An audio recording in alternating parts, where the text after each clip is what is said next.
you know, it's already been in use for like almost a week now. So I've gotten a good feel for like the new update and just some cool things about the iPhone 7 Plus. I wanted to share it with you guys, so if you guys want to hear more about it, then keep on watching. So this is the packaging of the iPhone, and what I found really weird was that it just said iPhone and not like iPhone 7 Plus or anything like that. It just said iPhone.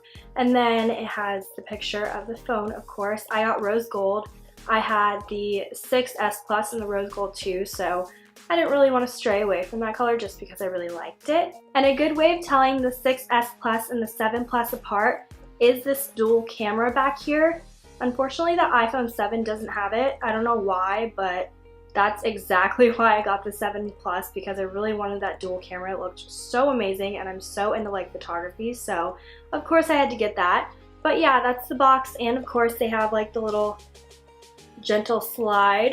So first you see this little thing, it's just like kind of like covering everything, and then Apple is savage sometimes, guys. Like, look at this. By looking at this packaging, you would think that you got the AirPods included with the iPhone. Psych, there's like a cord in there. What the heck? How can they do that to me? They're so just like cruel. So you get the savage normal headphones. I mean, I don't think they look that much different. And then of course you get a charger and the cube that it goes into. The cube. So the newest thing that comes with iPhones now is the adapter, the aux cord adapter. Honestly, the most important thing in that package, other than the iPhone itself. But I know everyone and their mother hates that the iPhone doesn't have a headphone jack.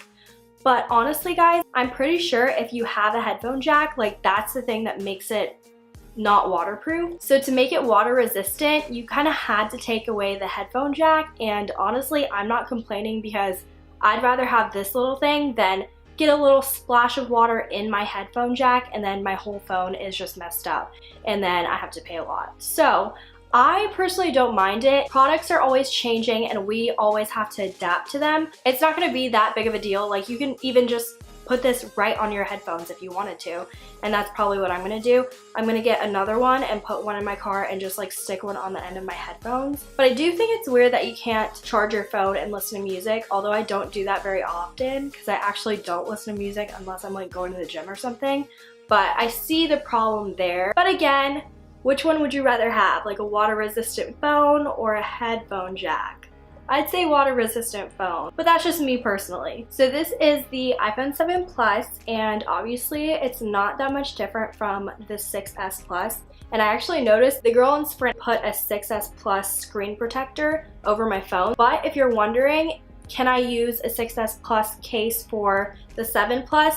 The answer is no, unfortunately. The camera will be blocked a little bit. This is a 7 Plus case, so it's not blocked right now. But I did measure it with my other case and the flash would be blocked. So, I mean, if you don't care about a flash, I don't know. I didn't really put it on, so I'm not sure if like everything is gonna fit.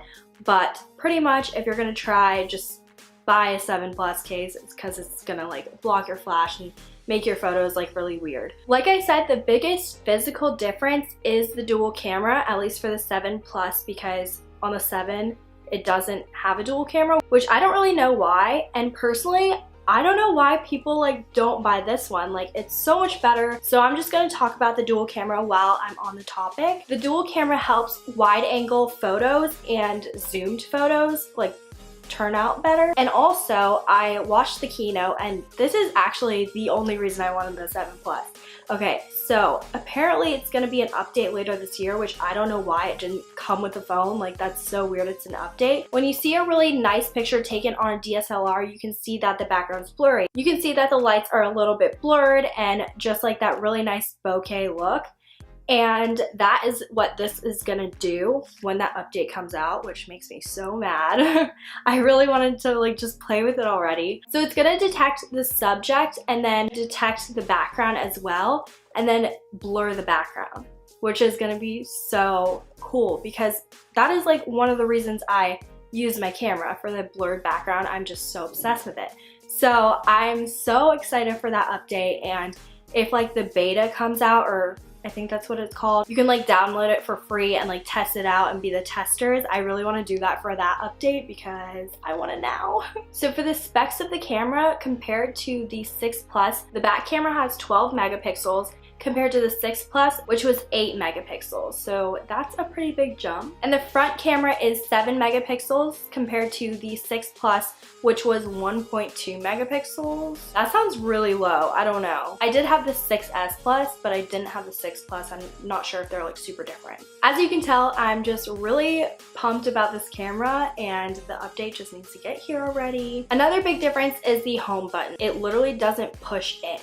It's basically like when you put your finger on it and you tap, it's a vibrate and not like a push in. Because when your phone is actually turned off and you try to touch it, it's like it won't push in, it won't vibrate or anything. So that's really weird and something to definitely get used to. I'd rather push it in because it feels stuck to me. That doesn't feel like a good feeling. So now I'm just gonna go through some really cool features I found on the new update. The first one being that you can create bulleted lists in Notes, which is really cool because I've always wanted to do that. Like I always make my own bullets and it's just like really time consuming. The thing that I found out is that it only works in the iCloud section of your notes. And then if you press done and click the check mark, then it just starts a bulleted note. So for instance, I am flying back to Georgia today, need to make a packing list, and we're gonna just write some things that I have to bring with me that I have not packed already.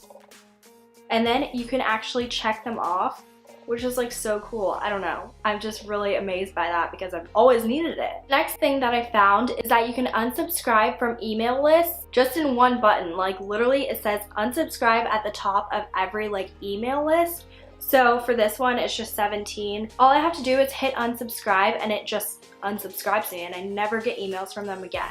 It is so useful. Usually I have to scroll all the way to the bottom of an email and then click unsubscribe, go to their website, click another unsubscribe. It's just so many buttons, you know, but this makes it so much easier. So the update with the messages is probably one of the biggest updates that I have experienced. It's really messing with my head for some reason, but it's also really cool at the same time. So if you want to text something, you want to say hi and hold down the blue arrow, and then you can send it with invisible ink. You can send it gently. You can send it loud. You can send it with a slam. You can also click screen, and this is what I really like. You can send it with balloons. So if you were saying happy birthday, then you can send balloons with it. Or you can send it with confetti and lasers. This is probably my favorite because it's just so cool. Next, you can finally delete those apps that you never ever have touched in your whole entire life and will never ever touch. So for me, that would be like news, and if I wanted to read the news, I'd probably go to like a specific news app, so I don't really want to use that. Sometimes it's just like taking up space on your phone. Now you don't have to have that problem. Overall, I don't think it's incredibly different from the 6S Plus that I had, but I think once the camera update comes out, then it'll be a lot different just because of that camera. So if you're still thinking about getting this phone and you're upgrading from a 6S or 6S Plus, I would just wait till the next phone just because it isn't that much different. But if you are upgrading from anything else, then I do recommend it. If you guys have any more questions about it, then comment down below and I'll be sure to answer. Also, if you guys want a what's on my iPhone video, then make